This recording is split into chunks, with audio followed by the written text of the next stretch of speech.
Welcome to the Science for Sport podcast, where we dive into stories and insights that drive peak performance. Join us as we uncover the secrets behind the science of success. Here's your host, Richard Graves.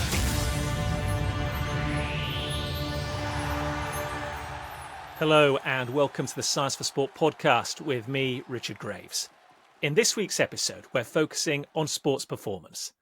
How do you get the best out of an individual, a team, or even an organisation? And to what extent is it important to have the right mindset, the correct nutrition, and the correct analysis of performance to achieve these goals? Well, to discuss these issues is a man with experience in this field. Ross Burbeary is the head of performance at English football club Huddersfield Town, and we can hear from him now. Unlocking sports science to push the limits of human potential. This is the Science for Sport podcast. Well, Ross, it's great to have you on this week's podcast. Thanks for taking the time to join us. I did say in my introduction there that you were a man of experience when it comes to sport performance. I think I'm probably selling you short there. For those that aren't familiar with your story, give them a bit of your background. Oh, wow. Yeah, thanks for having me, Rich. Bit of a background. So 2008, probably the first year that I probably started officially within professional football, working for Doncaster Rovers when they got promoted from League One to the Championship under the management of Sean O'Driscoll. Prior to that, worked in academy football as you do, kind of coming through the university undergraduate programme and trying to find some experience. So I was at Sheffield Wednesday for 2 or 3 years prior to coming into that. But going back again, my background really isn't in football whatsoever. I wouldn't consider myself a football person. Started doing martial arts as a kid, gravitated into ice hockey and playing for a number of years. Never making it at a professional level, but really loving the game, loving the physical aspect of it, the athletic aspect of it, which probably kind of caught my grasp really into getting to where I am now within sports science and S&C, or that's where I initially started. So yeah, many years in football. I think the other day Huddersfield was my 10th club that I counted just before coming on the show. So had a couple of football clubs in there with some lower league clubs, Hereford, Crawley, but some larger clubs as well, such as Nottingham Forest and more recently Derby County. But had a little spell over in the States, which was a bit of a dream for me, working with the Buffalo Sabres and the Rochester Americans, because growing up in English ice hockey, that's the pinnacle, isn't it, going over and working the NHL. So managed to do that in a very short space of time, albeit not a player, but managed to get there in some way, shape or form. So yeah, a bit of a journey along the way. Yeah, a bit of a journey, a lot of experience gained without doubt. What I found interesting, though, is that, as you say there, your background didn't start in football. You martial arts, hockey, experience working with organisations here in the UK, but across the pond in the States as well. And I read an article that you wrote a short while back, and there's a sentence that stood out for me in it. You said, "Great leaders are chameleons." Well, certainly your background to reaching this point as head of performance at Huddersfield Town is varied. But what do you mean when you say great leaders are chameleons? What are the essential attributes that you need to be a great leader, in your opinion? Yes, to be a chameleon, what I mean by that metaphorically is that you have to be able to change colours. And probably if anyone's understanding of personality profiles, where you're a red stereotype or a yellow stereotype, green, blue, or where you kind of sit on that kind of colour wheel, if we're starting to review personalities, everybody's different. And I know it sounds very cliche, but no matter where you go, no matter what walk of life, although cultures might be suited slightly more towards an ice hockey or a football, and there's types of people that fit within that, but their behaviours, their mindsets and their motivations ultimately are all different to one another. So I think to be a great leader or to demonstrate good leadership, that's only going to be as suited as to the people that you're leading, or in terms of what their fellowship is like, if you want to put it that way.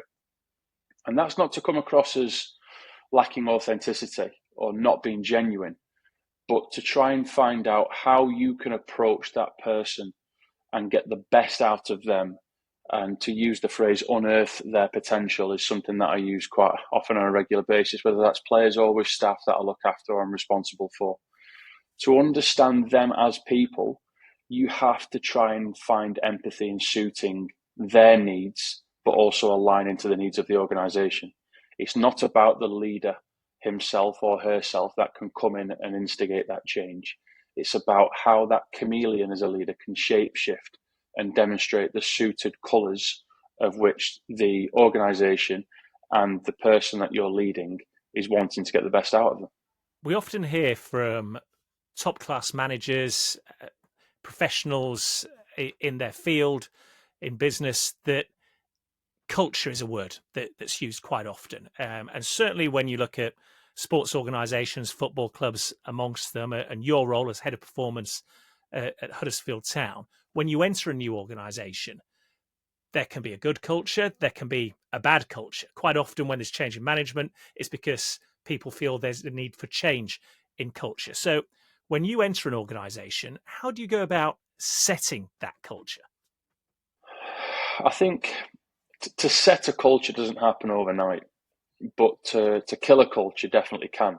So it takes months and months to build a culture, however you would define culture as a word. I think to enter into a new organisation, there's a model that I use called match pace lead. And to enter into anywhere and to not enter with an ego and to try and understand what the organisation and its current people have been through, whether there's scars or celebrations as a result of what's been happening in the past, whether there's been a large amount of change or whether it's been really stable as a football club or an organisation to be, this is how we do things.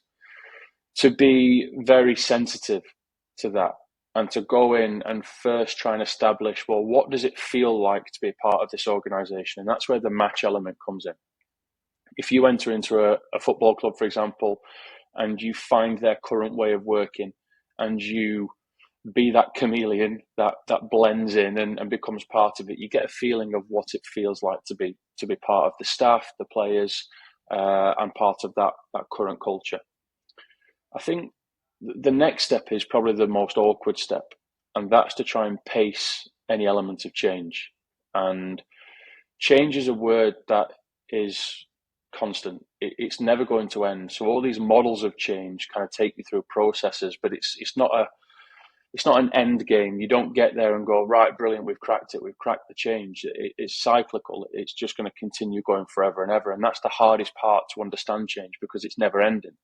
So to come in and try and pace any new strategies will be really difficult based on your ability to lead, your ability to shapeshift and suit the need of what would be your followers, and also understand what the objectives and the values are of the organisation that you're coming into. Once you've gone through that phase, and that's, like I say, a never-ending phase, you get the opportunity to lead. And sometimes the opportunity to lead has to be from the forefront. The first one in gets a bloody nose. You've got to kind of take that analogy sometimes and get stuck in and show that you're willing to. But I think the most successful leaders are the ones that become extraneous to the process. And they're the ones that set the legacy, if you want to call it that, or set the process of where things can happen without you being present. And I think that's a really good test of a leadership in terms of a strategy that you're going to implement. So in entering into an organisation, match pace lead is something that I definitely consider. The time frame of which that can happen can be anything from days to years or never been able to be achieved. But that's the beauty around leadership and the beauty around change, right? That's why we love it, because it's an exhausting process, but it's an enjoyable one at the same time if you do it right. Well, it absolutely is. Some would be listening to this podcast or watching it on our YouTube channel and saying, well, Ross, you must be a glutton for punishment, because notoriously, football, I don't think I'm doing it disservice by suggesting that it's not been the most acceptable when it comes to change overnight. Football fans have their traditions. Some players are superstitious. Change over time, it has almost been a dirty word on occasions in football. I guess the one that stands out currently would still be this role of sporting director. It's something in this country, I think we see very much as a continental position. Down the years, success in English football has been built on having good, strong leadership in management, be it Sir Alex Ferguson, be it Arsene Wenger, be it the boot room at Liverpool in the 70s. And along comes this role of sporting director that, along with international ownership, they have a broader view and try and implement that to football clubs. It's a title, and in that article I read that you wrote a few months ago, you said sometimes new titles breed uncertainty. It's not necessarily the role itself, it's just the fact it's something new, and change breeds uncertainty. How do you overcome that? That's a great question. I think titles... So when I first came into Huddersfield Town, there was something that we did as an activity across our performance and medical department. And it was trying to work out, what do we deem successful?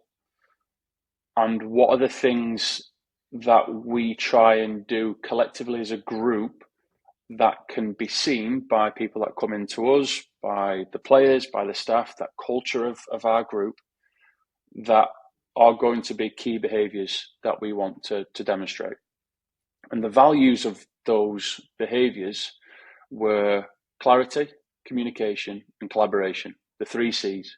And that wasn't something that we just kind of plucked out of thin air. This was meetings when we were over in Austria. We were doing Slido presentations. We were trying to work out through just kind of discovery meetings what it is that we are collectively as a group and where the gaps lie and how could we become better. So when you talk around roles of leadership and titles, whether that be manager, sporting director, head coach, CEO, whoever that would be, they're just people in positions of leadership that are there to oversee a certain aspect of the organisation. And I think if we break that down and remove those titles, we can probably find out a lot more around what those people, not the roles, what those people actually do within the football club and how they breed that culture that we're wanting to get.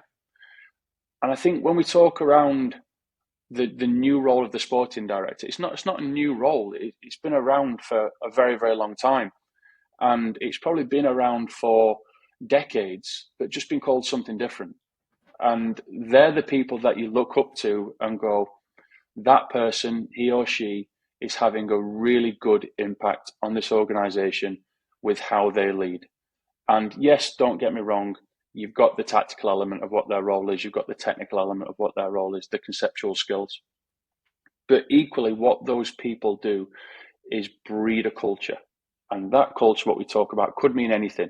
You know, the definition of culture is, I don't even know what the definition of culture is. I couldn't put, it's something intangible, isn't it? It's just something that when you walk into an organisation or a room or a group of people, then you find yourself in a place where you want to be or don't want to be. That's effectively what a culture is.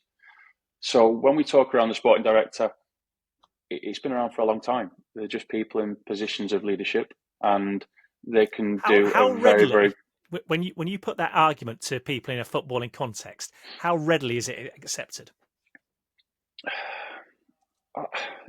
I think to strip it back, within any organisation, whether it's football or otherwise, there's going to be archaic behaviours. There's going to be tribal ways of which people behave and operate. But fundamentally, we're all people with human needs. We all have this desire. We're wired for empathy. So when we're coming to review leaders within organisations, there has to be some form of charismatic trait that that person has that you can relate to and you feel psychologically safe being around that person, irrespective of the job title. Sometimes a job title can send you the other way and it can put you off. You know, it's the old head teacher effect, isn't it? When the head teacher walks in at school and you think, oh, the head teacher's here now. But that head teacher still has a mum, still has a dad, still has a family, still has a desire to be a human being. If you strip all that back, you get away from the fear, the resistance, the barriers of how you can connect with people. So when we talk around the sporting director, when we talk around the manager, they're just people that are in organisations that can do a fantastic job of setting a great culture.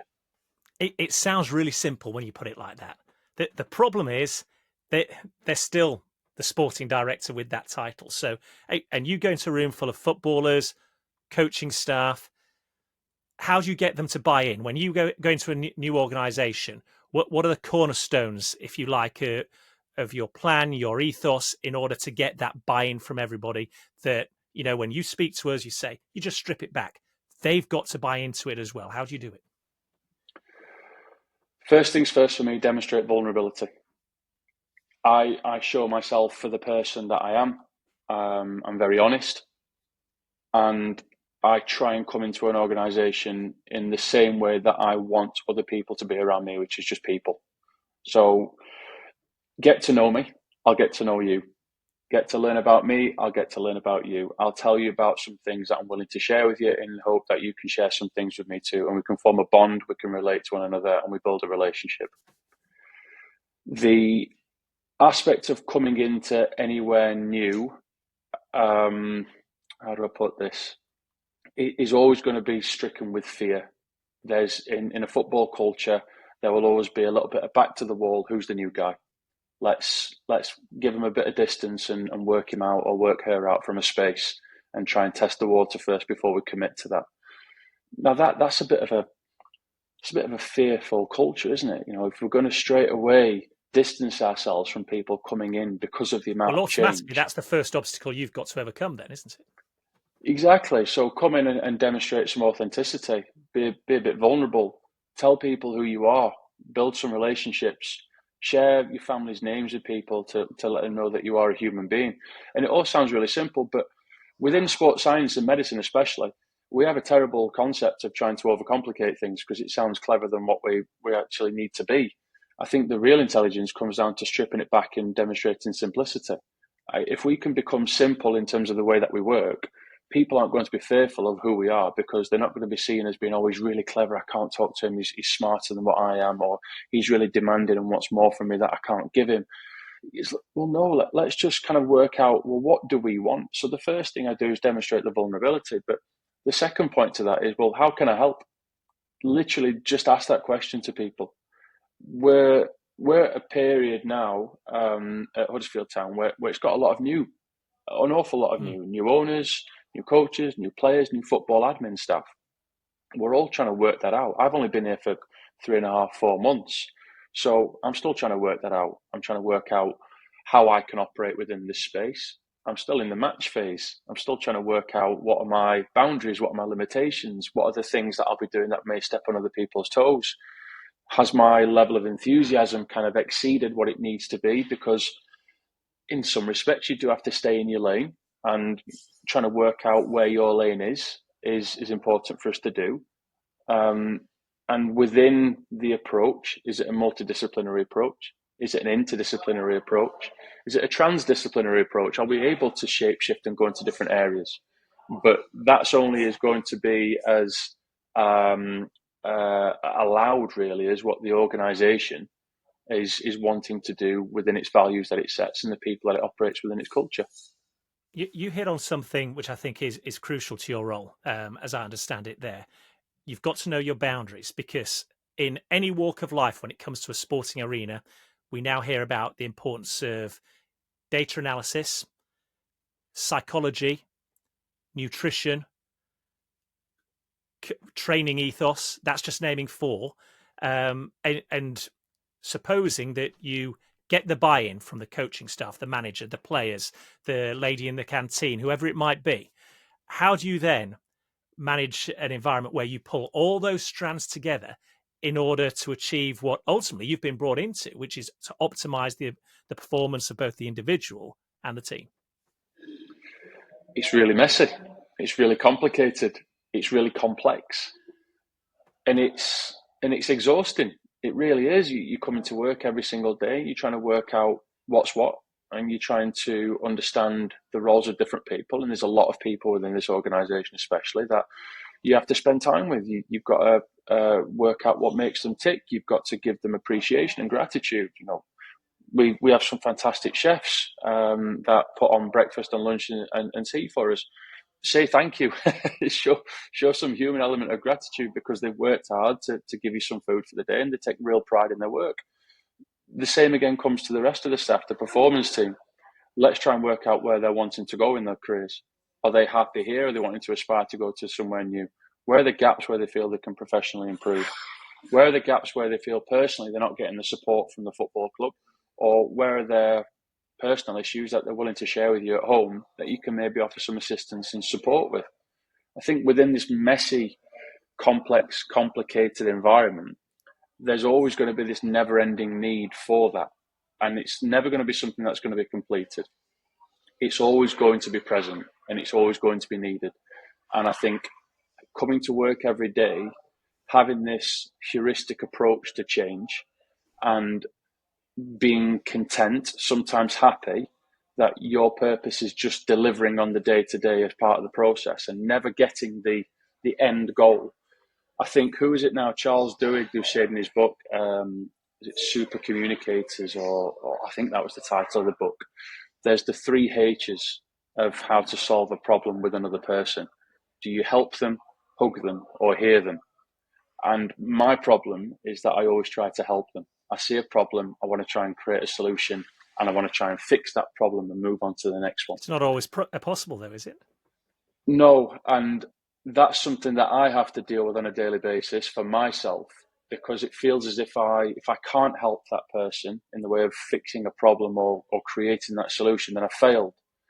What I need to learn is, again, another kind of ism, is the connect before you direct.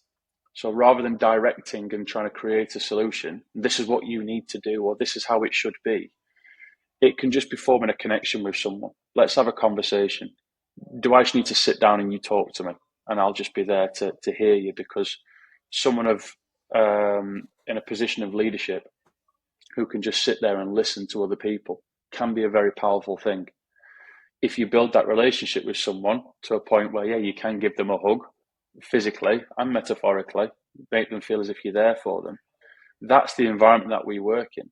And it's not about, in strength conditioning, for example, it's not always about the sets and reps. It's about the element of trying to allow people to become better.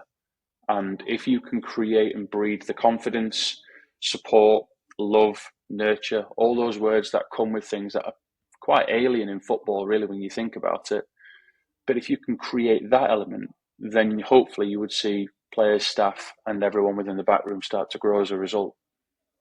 I've got to tell you, Ross, listening to you, when you see your title, Head of Performance, it sounds a grandiose title. You're in a professional football club. It's a good role to have. But then I listen to you talk, and there's a lot of moving parts that go into making your job a successful, as you hopefully will achieve it to be in the end. I can't even get my words out in the right sentence at the moment. But what I'm getting to is that it's not like you just focus on Huddersfield Town. I know you've got a whole other side to your life, which involves Prostate United, raising money for charity. Certainly while we've got you, I've got to ask you about this, because I believe recently you passed £1 million in funds raised, which is an astonishing achievement, given everything you've just told me about your role currently at Huddersfield. Yeah, I don't want for an easy life, do I? It's an understatement, I think. Yeah, I like to occupy myself with projects and try and find a life that's full of stuff, full of activity, full of things that I can call an achievement. However, the Prostate United one, I really can't take credit for. This started back in 2018, where Stephen Gilpin's grandfather passed away of prostate cancer. We were at Rotherham United at the time. I was head of performance and medicine. He was head physio at the club, and he just came and said to me, I want to do something in order to recognise my granddad and try and raise some money for prostate cancer. We really didn't have a clue what to do, but we committed to something, and before we knew it, we were running 10k a day throughout every day in November in under 45 minutes, because one man dies of prostate cancer every 45 minutes. The following year came round and we thought, well, shall we do it again? Why not? As and you do. Just grew. Yeah, it just grew year upon year. But the reason I say I can't take credit for it is because we would never have achieved £1 million raised if it was just myself and Gilps doing it alone. And year upon year, more people have reached out to us. Are you doing that Prostate United thing again? We didn't even call it Prostate United when it started. We didn't even call it anything. We just did the running every month. And that's what people said to us. Are you doing the running again? I said, yeah, I think we're going to give it another go, and we'll have a try again, and maybe try and run faster or whatever. And they went, can we join in? So before we knew it, in year 2, we had Coventry City and I think West Ham ladies team join us. The year after, a good friend Nathan Winder over at Sheffield United, he reached out. He went, my knees are shot. I can't run, but I can ride a bike.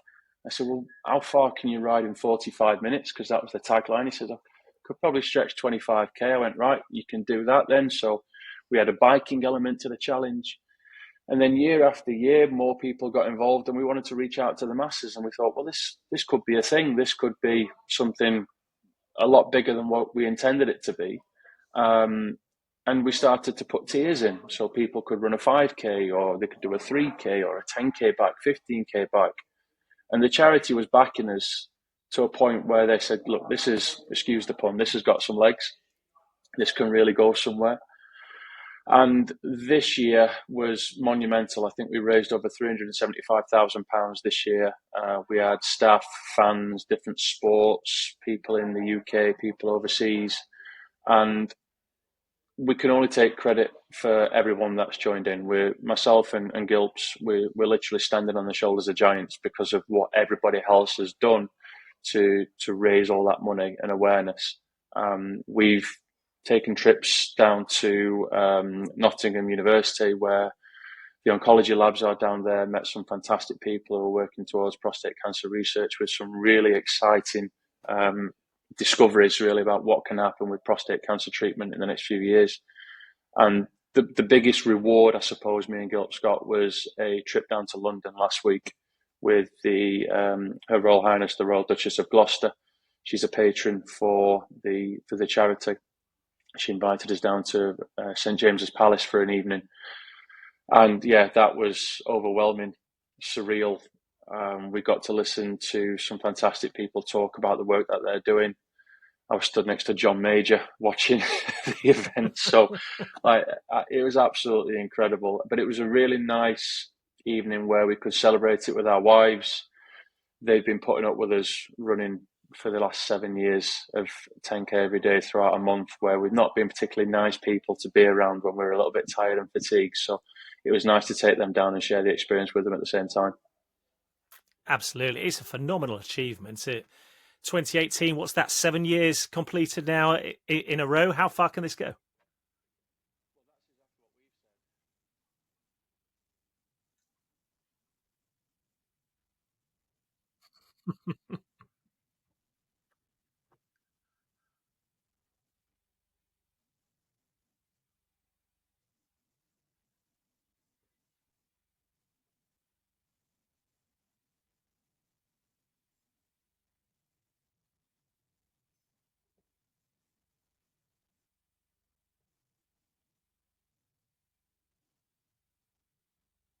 Hmm.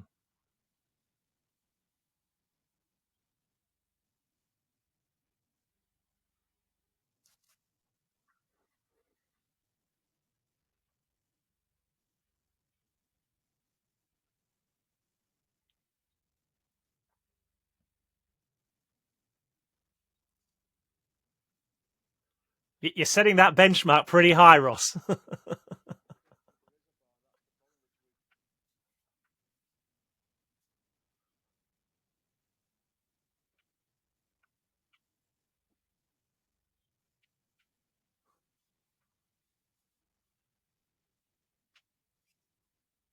Well, look, raising the £1 million and hitting that mark is a fantastic achievement in itself. So all the best with that going forward. I've reached 48 now, and we had a chat off mic a day or two ago, and I told you then that 10k in 45 minutes is just a bit beyond me, but I reckon 8 or 9's well within that boundary. But trust me, when you start getting a little bit older, the joints don't repair quite as easily as they once did. No, I'm not quite at 48 yet. I'll soon be catching you up. But I think with how I feel this year compared to when I did when I first started, I think the first year we did everyone under 45. The second year we managed to average under 40. there's absolutely no chance we're getting anywhere near that now. It's much more around, can we complete the month unscathed? That's going to be the celebration. How's the body holding up now? We're now 3 weeks post a month, so yeah, the rest has been nice, but ready to kind of jump back on the horse and get back running again. Normally it's around December that everyone starts to get back into the swing of things after all the joints and aches and pains have started to go away. But yeah, when we look at what we've achieved by running 10k every day throughout the month, it is a tough challenge for us physically, but also logistically working in football. That's the biggest thing people always say is the hardest part of the challenge. You know, we've got people who are coming back from away games. I think was Sheffield Wednesday, they were playing away somewhere and they got back after midnight. So the staff that were representing Sheffield Wednesday, they lapsed around the car park at 4 o'clock in the morning because technically it was the next day. It's an amazing way to try and find time. And when you're told you have to, it's amazing what you can do when you need to do it. I think the other part of the challenge helps people of around our age who are going through maybe some different thoughts, getting to a stage of your life where physically you're not what you used to be, and trying to deal with that sometimes can be quite difficult for men. And the men that I speak to and reach out to, those that have got prostate cancer or those that just need a little bit of a phone call from time to time, that's a great kind of community that we've created where we can share stories, share a little bit of sensitive information with one another and provide some support and some help. And it's amazing what can happen when you're told you have to do something rather than that you should do, but you're feeling guilty if you don't. So it does give people a bit of a push. I like to use the phrase, it gives you a kick in the back, but we definitely follow it up with an arm around the shoulder. So yeah, it's amazing what we're doing, and long may it continue. Yeah, absolutely. And congratulations to you and everyone involved. For those watching or listening to this chat, if they want to find out more information, where can they access it? So if you just go onto Twitter, we've got a page on there, Prostate United. But if you just put Prostate United in on Google, it's the first search that pops up. Or through Prostate Cancer UK on their website. It's part of their fundraising calendar now. So there's lots of information out there, lots of media content as well about people getting involved and showing them what you're doing. If you just type in Prostate United on Google, you should be able to get that quite quickly. Fantastic stuff. Well, listen, really appreciate you spending the time with us this week and talking about how you increase and optimize performance in sport, and obviously wish you the very best of luck with all your charity work and Prostate United going forward as well.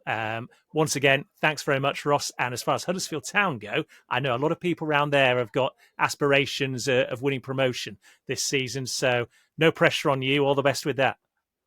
Thanks ever so much. We share those aspirations too. Thanks for having me. It's been a pleasure.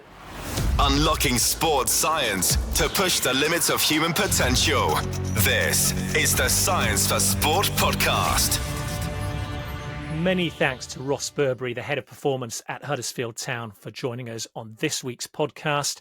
And if you want to find out more about sports performance or indeed the Academy, then you can do so by visiting our website, www.scienceforsport.com. And remember, if you have enjoyed this episode, then please try and spread the word. Help us spread our net far and wide, be it with a colleague, a coach, an athlete, or a friend. The more people we can get out there downloading this podcast, the easier it is for us to attract top-name athletes and guests at the very top of their profession. That's just about all for this week. I look forward to speaking to you again next week when we'll have another edition of the Science for Sport podcast. Subscribe to the Science for Sport podcast now, wherever you listen to your podcasts. For more insights, resources, and to join the Academy, visit scienceforsport.com and connect with us on social media by searching for @ScienceForSport. Thanks for listening, and we'll see you next time.